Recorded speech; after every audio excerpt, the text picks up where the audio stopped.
Basic ই স্কুলে আপনাদের স্বাগত জানাচ্ছি।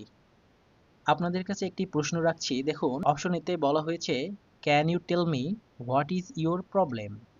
অপশন বিতে বলা হয়েছে can you tell me what your problem is. Choose করতে হবে আসলে কোন অপশনটি সঠিক। উপরে একটি বাংলা বাক্য দেখুন, এখানে বলা হয়েছে তুমি কি আমাকে বলতে পারো তোমার সমস্যা কি? অর্থাৎ এই যে বাংলা বাক্যটি, এর সঠিক আসলে ইংরেজি রূপ এই নিচের অপশন দুটির ভিতর কোনটি?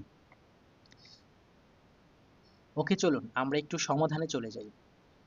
এই প্রশ্নটি উত্তর করার আগে আপনারা একটু বিষয় জানুন। সেটা হচ্ছে ইমবেডেড কোশ্চেন। আর ইমবেডেড কোশ্চেন অর্থ হচ্ছে সম্প্রসারণ করা, কোনো প্রশ্ন বা কোনো বাক্যকে সম্প্রসারণ করা। আচ্ছা, ইমবেডেড কোশ্চেনের ক্ষেত্রে আপনারা তিনটি বিষয় খুব ভালো করে মনে রাখবেন। প্রথম যে বিষয়টি মনে রাখতে হবে সেটি হচ্ছে এমবেডেড কোশ্চেন মানে কমপ্লেক্স সেন্টেন্স। এমবেডেড কোশ্চেন মানে কি? Complex sentence. কমপ্লেক্স সেন্টেন্সে একটি প্রিন্সিপাল ক্লজ এবং একটি সাবঅর্ডিনেট ক্লজ থাকে। আর এমবেডেড কোশ্চেন যেহেতু কমপ্লেক্স সেন্টেন্স, সেহেতু এমবেডেড কোশ্চেনের ভিতরেও দুটি অংশ থাকবে। প্রথম অংশ বা প্রথম যে কোনো একটা অংশ থাকবে সেটা হচ্ছে মেইন ক্লজ অর্থাৎ প্রধান বা প্রিন্সিপাল ক্লজ। আর দ্বিতীয় অংশটি থাকবে সাবঅর্ডিনেট ক্লজ। আর এমবেডেড কোশ্চেনের ক্ষেত্রে ৩ নম্বরে যে বিষয়টি আপনাদের মনে রাখতে হবে সেটি হচ্ছে প্রিন্সিপাল ক্লজ ছাড়া অন্য কোনো ক্লজকে প্রশ্ন করা যাবে না। অর্থাৎ কমপ্লেক্স সেন্টেন্সে আর যেটাকে আমরা এমবেডেড কোশ্চেন করব সেই সেন্টেন্সটিকে শুধুমাত্র প্রিন্সিপাল ক্লজের অংশটাকে কি করা যাবে? প্রশ্ন করা যাবে। আর অন্য যে সাবঅর্ডিনেট ক্লজের অংশ থাকবে সেই অংশটাকে কোনোভাবেই প্রশ্নে রূপান্তরিত করা যাবে না। তাহলে আমরা উপরের অপশন দুইটি একটু বিশ্লেষণ করি। অপশন এতে দেখুন ক্যান ইউ টেল মি, এই অংশটি পর্যন্ত হচ্ছে main clause. Can you tell me এই অংশটি পর্যন্ত আমরা বলতে পারি মেইন ক্লজ। আর পরের অংশ হোয়াট ইজ ইউর প্রবলেম, এই অংশটি হচ্ছে সাবঅর্ডিনেট কনজাংশন বা সাবঅর্ডিনেট ক্লজ। আর কিভাবে বুঝবো আমরা সাবঅর্ডিনেট ক্লজ বা মেইন ক্লজ? মেইন ক্লজ হচ্ছে এই অংশটি, দেখো ক্যান ইউ টেল মি। অর্থাৎ মেইন ক্লজ বলতে আমরা সাধারণত বুঝি যে ক্লজ বা যে বাক্যের অংশটি তার পরিপূর্ণ অর্থ প্রকাশ করতে অন্য কোনো অংশের সাহায্য নেয় না, অর্থাৎ নিজে নিজেই তার অর্থ প্রকাশ করতে পারে, সেই অংশটাকে আমরা কি বলবো?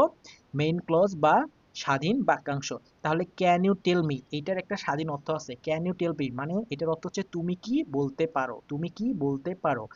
আর পরের অংশটি দেখুন হোয়াট ইজ ইউর প্রবলেম, এই যে একদম পুরোপুরি হট থেকে শুরু করে, হ্যাঁ, হট থেকে শুরু করে পুরো অংশটি, এই অংশটি হচ্ছে সাবঅর্ডিনেট ক্লজ, অর্থাৎ এটা হচ্ছে পরাধীন বাক্য। অর্থাৎ এই অংশটুকু আমরা বলতেই পারি এটা হচ্ছে সাবঅর্ডিনেট ক্লজ। সাবঅর্ডিনেট ক্লজে কিছু কনজাংশন যুক্ত থাকে, যেমন হোয়াট, দ্যাট, উইচ, এগুলা, হ্যাঁ।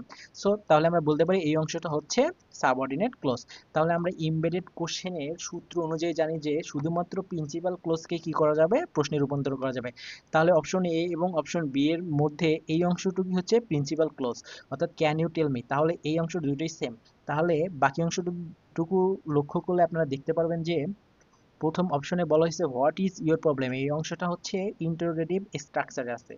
আর ইন্টারোগেটিভ স্ট্রাকচারটা হচ্ছে কি, আপনার সাবজেক্টের আগে অক্সিলারি ভার্ব থাকে। এখানে দেখুন ইওর প্রবলেম এইটা হচ্ছে সাবজেক্ট, আর ইজ এইটা হচ্ছে অক্সিলারি ভার্ব। আমরা জানি সাধারণত সাবজেক্টের আগে যদি অক্সিলারি ভার্ব চলে আসে তাহলে সেই অংশটা কি হয়ে যায়? ইন্টারোগেটিভ হয়ে যায়। তাহলে অপশন এ তে দুইটি অংশই ইন্টারোগেটিভ করা হয়েছে, তাহলে অপশন এ আমাদের এখানে আনসার হবে না। আর অপশন বি তে দেখুন প্রথম অংশটি ইন্টারোগেটিভ হয়েছে, পরের অংশটি দেখুন হোয়াট ইওর প্রবলেম ইজ। তাহলে দেখুন প্রথমেই আছে সাবজেক্ট, তারপর ভার্ব, সাবজেক্টের পর ভার্ব যেখানে থাকে সেই অংশটাকে আমরা বলি অ্যাসার্টিভ সেন্টেন্স, হ্যাঁ। তাহলে অপশন বি তে প্রথম অংশটুকু ইন্টারোগেটিভ সেন্টেন্সের স্ট্রাকচারে এবং পরের অংশটুকু অ্যাসার্টিভ সেন্টেন্সের স্ট্রাকচারে করা হয়েছে।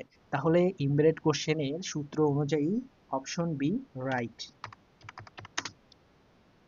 আশা করি সবাই বুঝতে পারছেন। সবাইকে ধন্যবাদ।